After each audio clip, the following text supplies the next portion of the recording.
All right, we're back for episode 15 of the TJ Martino podcast. The best podcast in the land, in the world. It's your boy Potty Rich, aka TJ Martino, back in the building. Got the stick in the box, you know what I'm saying? No, but we're back. For real though. Thanks to everybody for listening out there. Getting some great response, great feedback from some great people. So, yeah. Another thing, just follow me on social media if you haven't. Follow me everywhere. Get updates, and I'll do more of this plugs at the end. But, yeah, let's get into what we're going to talk about. Oh, yeah, one more thing. Also, listen to Evan's album, Thief in the Night. If you haven't, check it out on all streaming services. And check out my episode 13, where I interview him. I had a lot of fun doing it. And, check that out. Listen to Thief in the Night. It's getting some great response. Fire. Definitely sounds like a studio-produced album, even though it was made in his bedroom, and that's pretty cool. So, pretty amazing. Yeah, give that a listen. And, keep sending me beats. Give me a 5-star rating if you haven't. I want to get to 50 ratings soon, so let's do that. I'm getting close. And comment if you rate, drop a little feedback, what I'm saying, hate, love, whatever you got to do. And then subscribe for more if you want to keep listening. It'll download onto your feed every time I upload, so you'll never be out of the loop. And turn on the notifications and all that shit, so you're always in the loop. But let's talk about today. My guest, he's probably one of the most interesting individuals I've ever met. I'll take that as a compliment. That is John Tyler Wilson is here in the studio. How we doing? Thanks for having me. Yeah. So no problem, man. So we got a lot to talk about today, and one of them just being, the passing of the great, legendary Kobe Bryant. I mean, Holy cow! This was shocking news last Sunday, and it's pretty much destroyed this week for me. Life has sucked since Kobe died. That's the name of this episode, because it has. Honestly, I've seen a decline in my morale since Kobe has died. Because I loved Kobe growing up. I mean, I wasn't a big Kobe fan, but I was always just didn't like the Celtics, so I always wanted the Lakers to win when they would play the Celtics, and for that I was always riding Kobe's wave. And I liked him because he was kind of like a villain in the NBA. When he played, a lot of people hated him for a lot of reasons because he was so damn good. And a lot of reasons. Talked a lot of shit. Yeah. Mostly because how hard he was and how good he was. He was so good for so long. Yeah, 20 years. 20 years in the league, man. Half of his life was spent, more than half of his life, because in high school he was a high prospect, and, all that time under the spotlight. And, yes, he had his flaws here and there. He, made his mistakes, but that made him just more of a human being to me. And I really appreciate, figures like that are flawed individuals but are able to move past it, and that was something that Kobe did. He grew up, I can never imagine being in the position that he was in at the time that he was at. He was in his early, teens. He was in his late teens, getting all this money thrown his way, and obviously well deserved because he was amazing. But I mean, that's a lot on a person, and all that, you can start to feel untouchable, I feel like. And he made mistakes, but besides that, I mean, think about all the things he did after, and obviously he was one of the greatest players ever, honestly. Arguably the greatest offensive player ever. I mean, he was unstoppable, man. Who else would you put up there? Oh, man. Just offensively, I'm not talking, the whole picture. But yeah, Wilt. I think James Harden in a couple of years, if he keeps up the play, even though he's playing like shit right now, but if he keeps playing at an elite level, James Harden could be in there in discussion. Kareem, obviously. Jordan, even Carmelo Anthony for some time, he was pretty excellent. It's a lot of guys that you could say. Oscar Robertson, if you want to go way back, Pistol Pete, OG. A lot of those guys, I would say, are up there. But Kobe, just everything that he brought to the game, the attitude, the personality. Yeah. He made a wave. He really did. It's really crazy. I think this may be the biggest celebrity tragic death that we've had in our lifetime. For our generation. I think it's bigger than Michael Jackson, just because you know. Yeah, Michael was kind of spiraling out of control at that point. I feel like he kind of brought that to himself a little bit. Yeah, but like that's like kind of like one like this is like gonna be like one of those things of like, where were you at when Kobe Bryant died? You know? Yeah. It's gonna be like one of those things, kind of like that. Where like I remember where I was when I found Michael Jackson died. I was at my grade school festival. Yeah, I was in my room. I couldn't believe it. I didn't even know him. I mean, I didn't know anything. I was like probably 8 or 9. I knew him because I liked a lot of that music growing up a little bit, but. I was so close at that age. I was like, Michael Jackson died. Oh, whatever. How do I solve this Rubik's Cube? I think that was I remember my dad was like, man, I'm more upset that Billy Mays died, because Billy Mays died the same day. Did he really? Yeah. Billy Mays. Billy Mays. I was older than I thought. I thought I was like 8 or 9. It must have been like 12 or 13 or something. Yeah. Wow. Yeah, but Kobe, dude, it was crazy. Like, the way, where were you at when you found out the news that Kobe Yeah, so died? I was at my buddy's place, and there was like 4 of us. We were just chilling, watching YouTube on TV, and all of a sudden, like, they paused. I wasn't really paying attention. I was just kind of zoned out, and they paused the TV, and then like 3 people were like, helicopter pad. I thought they said pad, and I'm like, what? What are you talking about? And then I realized they said crash, and I was like I just had this. You know, when you find news, it's like you're not like deeply like saddened at first. It drives a pit in your stomach. Like, yeah. Just, like, it's almost like takes the wind out of you. Like, you're just in shock. Yeah. And when I found out, they said Kobe Bryant. I was like, oh my Lord.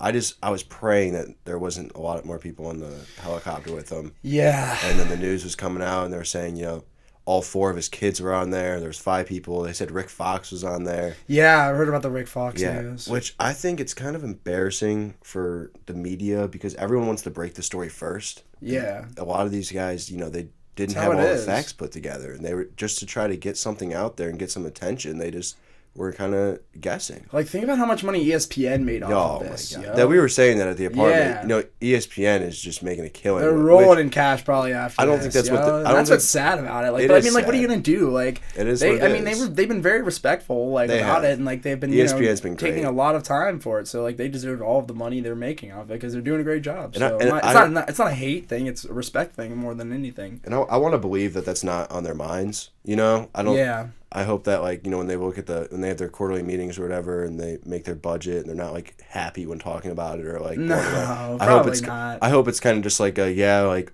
we did make money, that's what it is, but still, I hope that's not what they're concerned about. Nah, I don't think it. I mean, it usually is, but like, I don't think in the Kobe case, because Kobe was a big partner with ESPN. I think he had like a show on ESPN Plus where he like broke down game film or stuff with players. Yeah. Kind of like a Gruden QB camp kind of thing. Yeah, I saw that. I think that he was getting like that underway, and man, it's just like, but like where I was for it when it happened, I was just sitting in our living room at the table, and I was reading through Twitter, and I looked and I saw Kobe Bryant has died in a helicopter crash, and I was like, no, it's bullshit, like.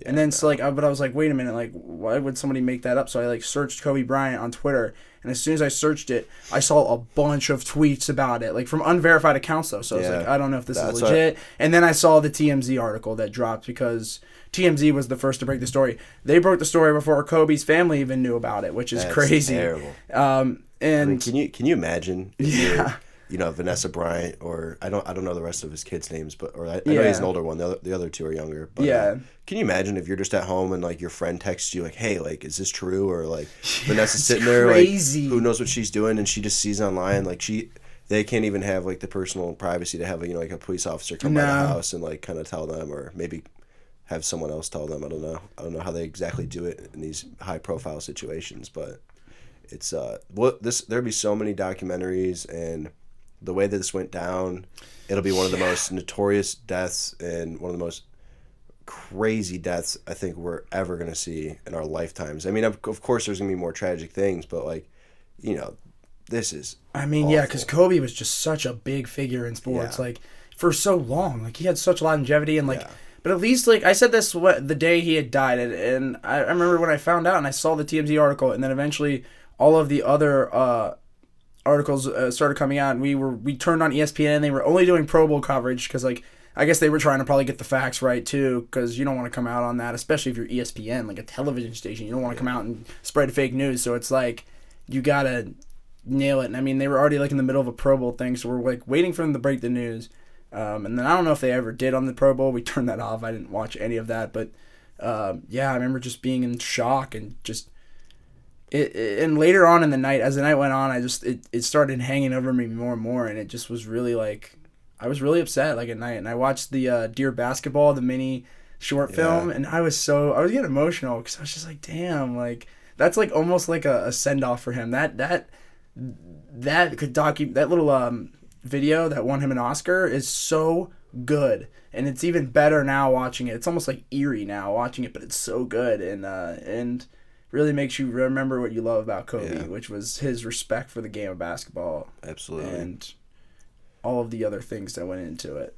I think what's crazy for me at least is, that week I had a lot of stuff going on in my mind. I had an interview and school, and I think when it happened, I think I could speak for a lot of us, is that it really just kind of put a pause on everything in your life, where it's like, when you're growing up, it's not like you're thinking about death all the time or, your faith. I think it's kind of something that naturally like grows on people and they start to figure out when they get older, and, it's not like a huge stress point.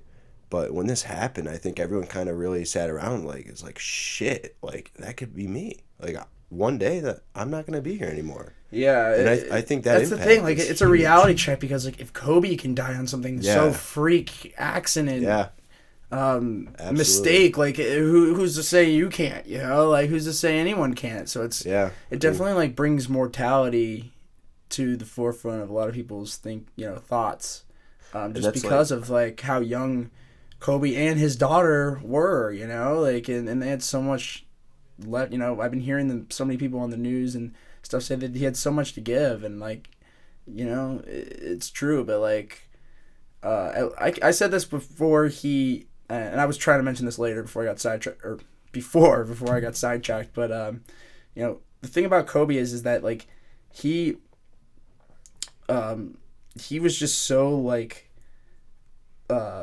attractive to people like for so long, just because of like his longevity in the game, and like.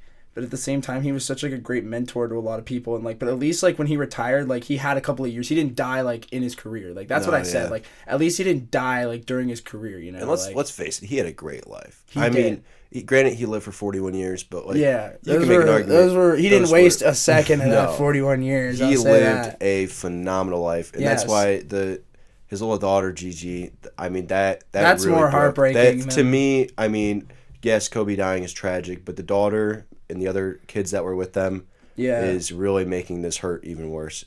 Yeah, and the thing is like she was supposed to be like the prodigy of Kobe, like the Kobe of the WNBA. She had the confidence. And she had the skills. Like she was kicking ass. Like you're Kobe's daughter. Like you're gonna be in the gym every day. Like 100%. So it's like. And they seem to have a good relationship, so that it's tragic, and it's like they were definitely trying to pull that Mambasita narrative to the forefront of like Instagram, like House of Highlights and all that. We're starting to post a lot of videos with her and Kobe, like at games, and like the one with her in the front row with Kobe was a big meme. So, it's just it sucks. Yeah, and I think one of the things I want to see moving forward is a lot of times with the NTSB and the FAA when they take a look at these accidents is.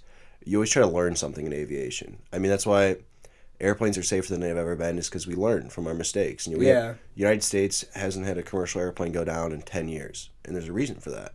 And I think what I hope to see moving forward is they figure out what happened, and tragically, I think it's going to be really bad pilot error from what I'm hearing. It seems like the guy just made mistake after mistake after mistake. Yeah, so what do you... Judgment. So, I mean, obviously neither of us are aviation experts to say, but what like... If you had to, like, from what you've seen and read, because you have been talking a lot about this over the past couple of days, of your theory on what exactly could have happened. I mean, this isn't to say that this is exactly what happened. This is just my opinion. This is an opinion and a theory, so what do you think? I'm a big av geek, as they call them. I love aviation, and, when I first started reading about it, it was like, okay, the fog was terrible and they're flying in it, which I get it. Maybe he was a good pilot, and he was an instrument-verified pilot, so he can fly in fog. And they said that he was really familiar with the area. So it's like, hey, if he knows his instruments, he knows his numbers, and, go at it. But then they were circling the airport trying to get a special VFR because the conditions were too tough. And then once kind of things settled down and he had permission, they went for it. And I want to know is you have to know where you're at to have the confidence. He was going 158 miles per hour forward and 4,000 feet per minute down. So that means he's probably going about 50 miles per hour down and 158 forward. And, you know, he said he knew where he was going, but obviously he didn't. He must not realize that there was something in front of him. That's like a bullet, dude. That's fast. That's like a bullet going towards a mountain. I was talking to my dad, and my dad's like, if you don't know where you're going and it's foggy and there's any doubt in your mind, you're going like 10 miles per hour, kind of just like inching your way forward. So that's where I'm wondering, maybe they were circling for a while, so maybe they started to get late for the basketball game because that took 15 minutes. Mm-hmm. So maybe Kobe was like, hey, man, we got to push this thing. And the pilot, Aro, was like, hey, I know where I'm going. I know the area. And maybe it was foggy out, and a landmark that he thought he knew that was similar to a flight path that he previously flown showed that there wasn't going to be anything in front of him, and he had the confidence to go down at that speed. And there was a mountain in front of him. But, I mean, as far as you should have been flying that day, when you were circling and got the special VFR, you probably should have landed and you got time to think about it. You probably should have taken a car from where you're at. A basketball game can wait. Life can't. And then when he was flying through the mountains, why are you going so fast? Why are you doing that? I mean, you can't see anything, and obviously there must have been a little bit of doubt of where you were going because you didn't know that there was a mountain there. So it's like, I just don't understand how you can go that fast in those conditions. My question is, will we ever get the answer to that? Like, is there any information that they're going to be able to get from this that will be able to maybe determine where they could maybe like make a hypothesis on like what maybe caused them to crash this? So they'll look at the engines and we'll figure out if there's anything to do with the helicopter, which I heard audio from like a Ring doorbell thing, and the helicopter sounded like it was flying fine. There's no indications that it wasn't. The thing is you know what a black box is? No. It's like a flight data recorder. So the black box holds all the data that is transpired on the airplane, like, you know, their altitude, barometer, speed. Yeah, for a certain time. And it also holds the audio. So you could hear exactly what everyone was saying in the cockpit. Okay. But this one didn't have a black box, and I don't think helicopters do. So I think in the future we're going to start to see these black boxes on helicopters. Because if we had a black box, we could have probably heard... We might not have been able to hear Kobe because he was in the back. Yeah, but we could have heard the pilot's response. And maybe got a more sense of what happened.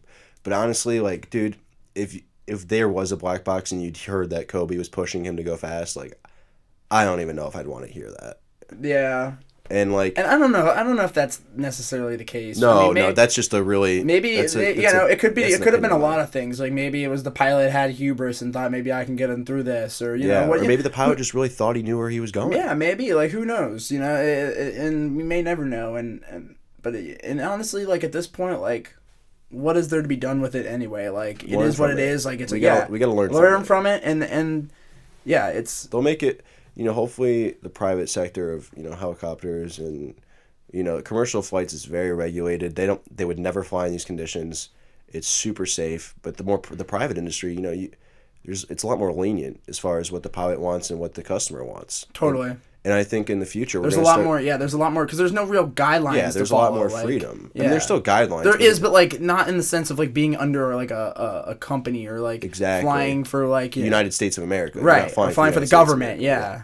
But I think, you know, hopefully we see some more strict regulations and people kind of realize like, wow, I'm not the most fearless pilot that can fly through any condition, and just because I got, you know, Michael Jordan in my backseat or whoever it may be, doesn't mean I have to, you know, perform everything perfectly and get them there fastest. So we got to have safety first. Yeah. And I hope that we learn from whatever happens with whatever the NTSB comes out with. I hope they put more regulation on the private sector, and we learn from it and save more lives. That's all you can really do. Yeah, and it's just like, it's so crazy. Like, I couldn't believe it. I was like, and just the way it happened, like, at 10 in the morning on, you know, a Sunday morning with a full slate of games that day for the NBA, and like, and the night after LeBron broke his scoring record, like, to pass him on the all-time scoring record. So it's like, it's crazy to see that happened literally right after that, and just how tragic it is. And yeah, it's crazy. What's your opinion on all the? I read a Twitter thread and it was like, all these random coincidences about numbers and stuff like that with all these different players. Yeah. Going 24 for 45 or and Devin Booker and Trae Young combined for 81 points or whatever. Yeah, I saw some of that stuff. I saw some in his last game ever when he was the Jazz, right? When he scored 60. He went out in 4.1 seconds left. Yeah. I mean, like, what's your opinion on all that? You think that's like, what's your faith on that? Like, I mean, you think there might be. What do you want me to say? That there's something showing there, or it's just a coincidence? Who knows? I mean, I don't know. I think it's very coincidence. I think it's just a coincidence, but I could be persuaded. I guess if you could give me something concrete to believe, but I don't know. Speaking of coincidences, I mean, this life. If you just think about life, man, and all the stuff that goes on, and how we're put here, and just the random coincidences, it's pretty amazing. It's full of like unexpected coincidences too. Yeah. Like you'll get a coincidence and you won't even you'll like notice it and you'll be like, wow, that's a coincidence. Like never thought about that. But sometimes like you get them like you can see them coming sometimes or like deja vu. Yes, that stuff freaks me out. I had the weirdest deja vu last night. What was it? I was just like talk about it.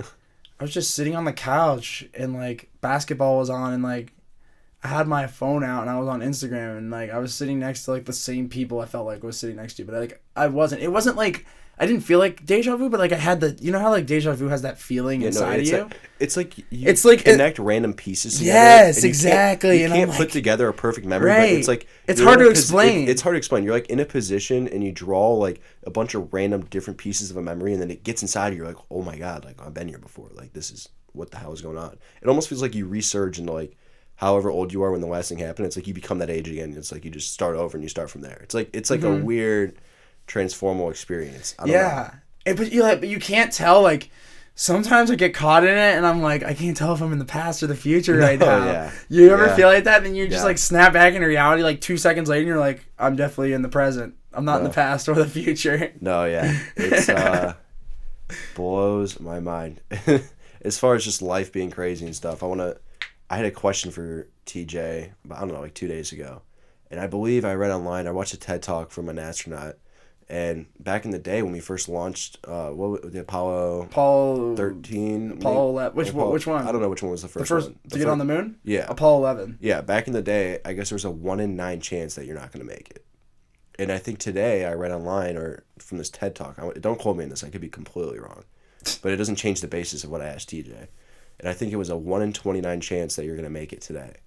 And I asked TJ, I go, TJ, if someone were to come to you right now and sign you up, and there's given about a 3% chance that you're not going to make it, would you go to the moon? And what's your answer? 100%. That's blasphemy. Why would you not? Dude, it's the moon. That's a 3% chance that you're done. You're gone. I'll take my chances. There's a 97% chance that I survive. What do you want from that? I want to go to the moon and see the Earth from the moon. You think that'd be I mean, obviously it'd be life-changing, but you think it'd be worth it just to have a 1 in 30 chance? They'd be like you sitting in one of your, Stratcom classrooms, and there's 30 kids in that classroom. Someone comes in and says, picks one guy, and you're done. Are you saying 1 in 30 or 1 in... Like 1 in 29. So there's 29 kids in the classroom, some guy comes in, and you just randomly get picked. I'd take my chances. To go to the moon, I'd take my chances. Dude, I wouldn't do it. Moon. I would do it if it was like 1 in 10,000. Because like we talked about this, of course, I'm a big numbers guy, and I just think, dude, 29 is not that many. 1,000 is not that many. If you're talking about your life, moon, it's the moon.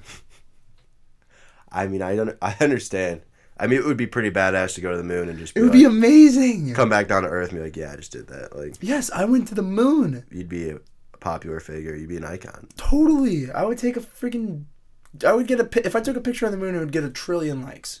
Would you take it with your iPhone? I would take it with what other camera is up there. All right, I'd have Stanley Kubrick shoot it for me. You think you go up to the moon and you FaceTime someone, or you take a video and you're like, I'm filming on my Apple, what is it, like 11? What's the Apple? iPhone 11? Yeah, you're like, I'm filming this with my iPhone 11 and it's like perfect quality. Dude, Apple would probably pay you about like 10 mil for that. Oh, definitely. That would be. They would have probably contacted me about doing that before I even got on the moon. And I think we're going to see that. I've thought about this before. That's like the advertising from the moon. Like, Apple is out of this world, like something like that. Like just like they'd have some crazy slick slogan and it'd be like some beautiful commercial with like perfect picture. And They got to build cell phone towers on the moon first, what do you mean? so you can go up there and like live stream from the moon. Oh, I forgot. Do you have connection in the whatever the shuttle or whatever you land on? I mean, like, do you have internet connection in there? I mean, I think they do on the International Space Station, but that's like close to Earth, like compared to the moon. So, but they have to have contact. When you're on the moon, you can't just not have contact with Earth. They have to have some form of contact. No, they do. They had radio. They would radio to each other. Can you bring like a hotspot up there? Like, how does that work? Dude, they had radio. Radio. Yeah, because that's really hear Armstrong say, "One small step for mankind." You know, that whole thing. Yeah. That was over the radio. Yeah, I just think that's great. And then you know what I hate is like when people doubt that we went to the moon. Or like, yeah. I mean, you have to be American. Like, you have to be proud of that. That was one of the biggest achievements in American history. It's not a pride thing. It's more of a belief thing. Like, people just don't believe it exists. Like, the people don't believe it existed. Like, people think it was a hoax. That's ridiculous. I just think if you're American, man, you got to be proud of that. That was amazing. Yeah, it was an amazing achievement. I went to I was in Dallas, Texas with my grandmother, and we went to the John F. Kennedy Museum over at the school book depository. Kennedy wasn't president when he kicked it off though. Yeah, I mean he was the one that said we're gonna go to the moon. But so. I mean, like when we were going through, like my grandmother was just so happy to see everything up and how well it was really well done. The memorial they had, it was right where Oswald shot him, and then on the 6th floor. But I mean, we were talking about the moon thing, and she was like just telling me how big of a thing that was. I mean, can you imagine if that happened today? And that happened like 60 years ago. And it's like, you know, our airplanes haven't changed much since then, which is kind of interesting too. Like, we put a guy in the moon, 60 years ago, and we've gone backwards as far as our aviation goes. We've gone backwards. We used to have supersonic. Do you think there's a reason for that? It's cost. It's money. Yeah. And it costs a lot of money. It's not really... There's nothing really we can do with the moon. Really, what? Like, there's no resources really on feasible. The moon. Yeah, there's no real resources on the moon. Like, I feel like moon rocks. But like, what are you gonna do with those? Exactly. Rocks. Yeah, there's rocks. Yeah. And that's about it. Like, there's no water. There's no, there's no gold or anything. Like, and there's not even any cheese. What's your thing with cheese? Why does it have to be cheese? That's always been a thing. The moon was made of cheese. Oh yeah. There has been a golf ball hit on the moon. There has? Yeah. It's the first Did it go into space? Yeah, it just went into orbit. First ever sport played on the moon. That's pretty tight. So the golf ball's still moving. Is there basketball? I don't think anyone set up a basketball hoop. I mean, you can dunk so easily there. I mean, like, what? You bring like a little Tykes hoop up there? No, dude. Get like a friggin' legit hoop, like an NBA one, and like drill it into the moon rock, and then make a little court on the moon. We should put a Kobe Bryant mural. Dude, we should make that's where Kobe's memorial court should be, on the moon. On the moon. That would be unbelievable. The Kobe Bryant a memorial tournament on the moon. We need to leave our mark on the moon with Kobe. We should. No, I'm saying I think one day they're gonna make a basketball hoop or a basketball arena on the moon. Dude, they're gonna have a team on the moon. The moon men. Dude, one day they're gonna have retirement homes on the moon. Are you kidding? You're gonna have everything. They're gonna vacation homes. Yeah, no, 100%. Or you can harvest crops. You got to give something for people to work for. You know, because everyone works hard, and then you retire and you're chilling, and then you go. But if people were like, hey, if you work hard, you're gonna retire on the moon, that'd be pretty badass. I feel like people would work harder, you know? What if they did that? What if there was no young people left on Earth because all the old people... there was only young people on Earth because all the old people would get shipped to the moon. Once you get your AARP card, you go to the moon. I feel like it would motivate people to get in the workforce and start working. Like, hey, you do this? All the boomers would be going to the moon. No, 100%. When I say effect on here, I don't know if I'm using the A or the E, but it sounds the same. A is a verb, I think, and E is a noun. Yeah, I'm not well versed with that. Like, if something is affecting you, it's affecting you, and like cause and effect. Cause okay, I got you. I mean, I feel like if I was given a choice, I'd figure it out just based on sound. Like that affects me. Like, I'm affected. Yeah. or like No, I then think you say I like understand. like special effect. And that's E. Yes, that's E. Yeah. Okay. All right. TJ's grammar lesson of the day. Like, yeah, I appreciate that. Share some knowledge, spread it around. I used to be really good at grammar. I used to be really good at the spelling bee too. The spelling bee. I was very good at the spelling bee back in the day. See, I feel like a lot of kids growing up, like they had like something where like they won this award or they got in a handwriting contest. I feel like for me, I was really good at things that like weren't measured. I guess like just random facts. Like I wasn't like. How do you know if you were good at them? Like I don't know. Like I was really good at like math. I guess we did have a math competition when I was in 6th grade, and when I was in middle school, dude. You were good at your times tables? I didn't. Yeah, oh yeah. I didn't care. Like cause I realized the grades didn't matter, and I was like. Not getting. I had great grades in high school. I got good grades in college. In middle school, I just knew it didn't count for anything, so there was no motivation there. But yeah, my one. It's more just like to try to discipline kids than like anything else. Like middle school, like a lot of times kids are just too young to like want to listen to. Oh yeah, I don't blame authority. Them. I don't blame them. I mean, we were all there. Yeah. But with the spelling bee, I was pretty. I always placed top 5 in the spelling bee in grade school. I remember I got out on the finals one year because I won one year, but the other years I came like in 2nd, 3rd, 4th, 5th. But one year I remember I got out. I came in 2nd place because I spelled rotisserie wrong. I was so pissed about it. Dude, me and my mom are so. It like ruined my day because like I was so ready for the spelling bee. Like I did like how they give you like the words beforehand. I used to like. Oh, they do? Yeah, they did. Yeah. Wow, that's ridiculous. Not all the words, but they give you like a big word bank. Oh, okay. And like sometimes there'd be words that they would give you that weren't like on the word bank, like, but they would sound like those words. Okay. So like for example, like if they give you the word like I don't know, alligator. I'm not even confident, dude. I'm so bad at spelling. Then like they would give you like a word that like sounded like that, like crocodile maybe. It doesn't. TJ, come on. What do you mean? They don't even sound alike. They're just the same type of animal. Never mind. You know what I mean. Yeah. But yeah, no. It's speaking of spelling, my mom will be doing like a crossword, and she'll ask me the most basic question or the most basic word, but sometimes I won't know it, and we'll both just kind of look at each other like, "Wow, this is embarrassing." Yeah. It's like, I don't know. Like I said, I'm good at something. Spelling is just not one of them. Yeah, it's not for everybody.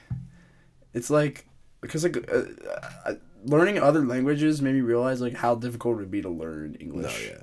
Because English is such there's so much slang involved. Especially it's like ridiculous. from I use a lot of slang. I make up my own slang. I know you do. So. It's ridiculous. I sat next to this girl on the train. I took a train from Dallas to Cleveland because I don't know, like a month ago because I wanted to kind of check it out. But I sat next to this girl from India.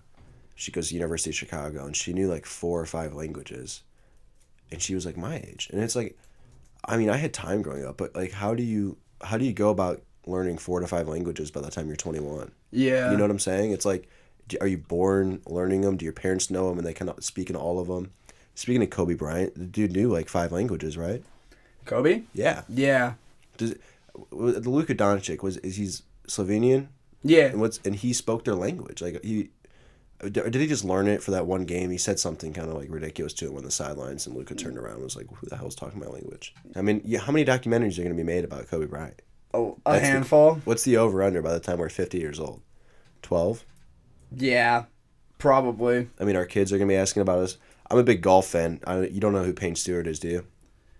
No. I'm not a big golf fan. Yeah. I don't know a lot about it. He was a good golfer. I think he won 1 major, maybe 2. But I believe he won the US Open, and then like 3 months later he died in a plane crash. He was on a Learjet, and they lost pressure on it. And they were just flying for like 3 hours, and they suffered from hypoxia, and him and his agent and a couple other guys tragically died. But I mean, he wasn't a huge public figure, but it's still, I mean, I'm still reading about it today. Yeah. It's still a big thing in the golf world, and even like the sports world. It was. And it how was how would you crazy. compare it to Kobe's like? Well, I wasn't. I mean, when it happened, I was like 2 years old. But from Kobe's is like, from my estimated guess from what I've been reading about, this is like 20 times as crazy. Like as far as the public outcry and how many people are reacting to it, it's like 20 times crazier.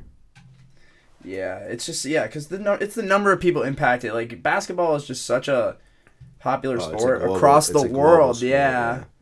Like so, it's like there's just millions of people out there that have been affected by this. Like it's crazy, but yeah.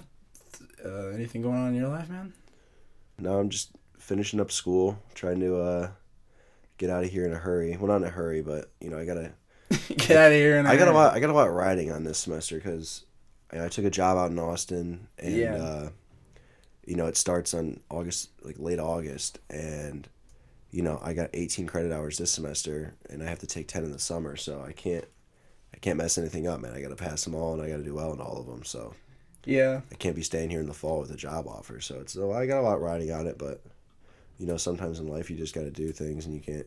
There's just not an option to fail, so it's one of those situations. Yeah, I feel that. Yeah, it's just like it's the pressure, man. Like, I kind of feel it sometimes too, but at the same time, like, I'm just trying to enjoy myself too while it lasts. Yeah, getting the last glimpse of my young life before I go into the real world, and it's definitely weird, like, walking through the old Octo, and it's almost like reminiscent. It's like nostalgic. It's like you're not done yet, but it feels done, and it feels like you just see like the younger kids hanging out, and it was like, it seems like so long ago that you were in their shoes, but it also seems like it was yesterday. Life, if you really think about it, like the existence of Earth is like what 4 billion. 4 billion years. Like life is such a small. It's ridiculous. Like dude. Glimpse of that's that, where that's like I don't listen. Don't quote me on this because I don't know anything about global warming. But I was talking about it with an Uber driver, and he was basically telling me, he's like, dude, this Earth has been here for 4 billion years. The amount of time frame we've been here in the continuum of Earth is like what's the fraction? It's so small you can't even measure it. And he goes, I don't think we're making a big enough impact with the amount of time we've been here to make an impact on this Earth. And I don't know if that is true. Maybe us being here, we've just caused that much damage because another species like us has maybe never been here on Earth and done the things we've done. And, maybe you can't put a value on how bad we're treating the environment. I mean, think about, like, private jets and, the helicopters and stuff, just, like, how bad they are for the environment, and cars. And Yeah, it's definitely kind of a tough subject because it's, like, it's so easy to say that, like, oh, we should just all stop polluting, but, like, that would destroy all of the infrastructure of everything. Like, if we just completely cut off fossil fuels and just... I mean, I think probably in 100 years, everything will be electric. They're already coming up with... totally. They're already coming up with airplane engines that are electric. Lithium is going to become a very valuable resource, if it isn't already, like, in the next few years, like, because of that idea of using lithium-powered batteries to run things. I mean, I literally think in 100 years, there'll be...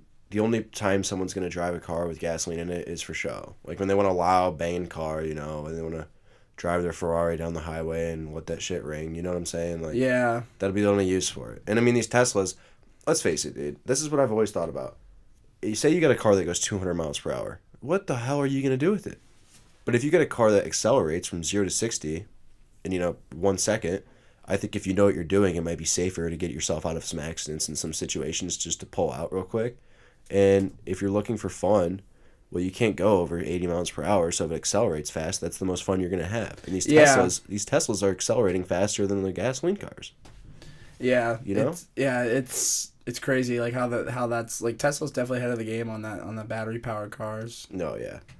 And I'm really looking forward to seeing where our lifetime is. I mean, like, my family always sits down, like, my dad, mom, stepdad, whoever it is, and they'll just tell me, they'll be like, the stuff that I've seen change over my lifetime is unbelievable. It's absurd, I bet. Like, you look at, like, old footage of, like, those time periods, and you're like, how would it be to survive back then? Like, and, like, even in the 60s, like, that's not that far ago. Like, not that far ago. Like, I take classes about politics in the 60s and 70s and 80s right now. I'm taking and we're learning about Nixon and like all that. And it's crazy how like different the U.S. was like then than now. Do you ever like? It's almost like this time period wants to be that time period really bad. Oh, 100%. like, 100%. Like, you know what I mean? Do you ever like?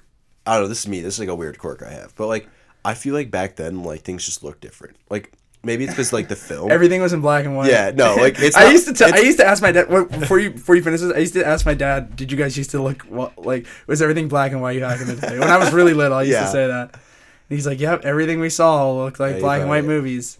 No, it's weird because I look around. I'm like, I look at a building and I'll be like, did that really look like this? I feel like this looks like 2020. Like I feel like it's high definition. Like the building looks nice. I just feel like in the 70s, like everything was fucking ran down or the buildings looked old as shit. And the color wasn't like popping, like my eyes, like this bright blue sky is popping. It's like a mental block for me to try to take myself back to the 70s and think like this is actually what the outside looked like. That's a weird. I don't know. We all have mental quirks. I got a bunch of them, but yeah. But yo, thanks for coming on. Oh yeah, this was a lot of fun. And, I appreciate it. Yeah, you'll definitely be on back to give us some more stories and theories in the future. Yeah, I'd love to.